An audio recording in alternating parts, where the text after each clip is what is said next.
Се връщаме в прякото предаване по Евроспорт 1. Обявиха от компанията, която прави трофея, че специално място ще бъде един от ръководителите на компанията Марио Пенело SLR. Иначе не беше задължително да чакат на място да гравират купата, тъй като доста отдавна се знае кой ще спечели. Иначе, когато бъде награден Погачев, ще се изкажем доста за този най-красив трофей в професионалното колоездене. Сега да се върнем към избран момент от 21-я последен етап в 107-то Джиро. Той е стартирал от Рим, където и финишира етапа. Вечния град за втора поредна година прие големият завършек на обиколката. Първите километри традиционно бяха доста бавни, с моменти за снимки и за разкази в групата.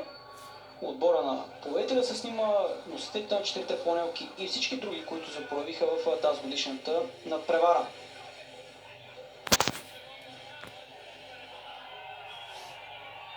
При първата обиколка в Рим Доменико Поцелуо, рекордьора по участие в Джирото, направи една екскурзия пред групата, за да бъде приветстван от феновете в Рим за своето сбогуване с Джирото.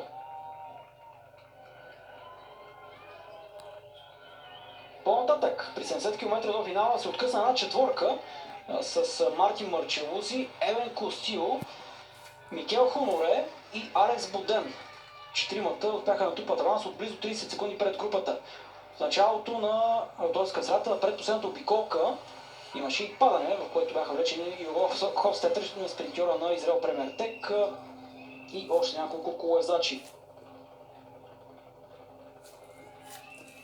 В началото на последната обиколка имаш проблеми за циклоновата планелка Джонатан Милан, който трябваше да сменя своя нов красив велосипед заради спукана гума. Това се случи с голямо забавяне, тъй като колата на Lidl Trek беше много назад в конвоя.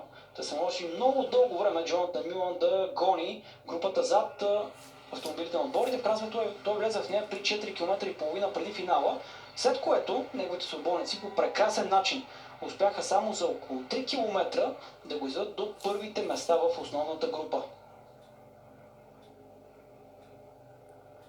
В последните 2000 метра Тадей Погачев държеше много добри позиции за своите спринтьори, но на финалната права Тим Елир от някъде намери пространство, отвори много рано спринта, разви страхотна скорост и не даде никакви шансове на Джонатан Милан да вземе четвърта победа. Трети успех за Тим Елир, с който се занимава с циклоновата планелка по брой успехи в това Джиро.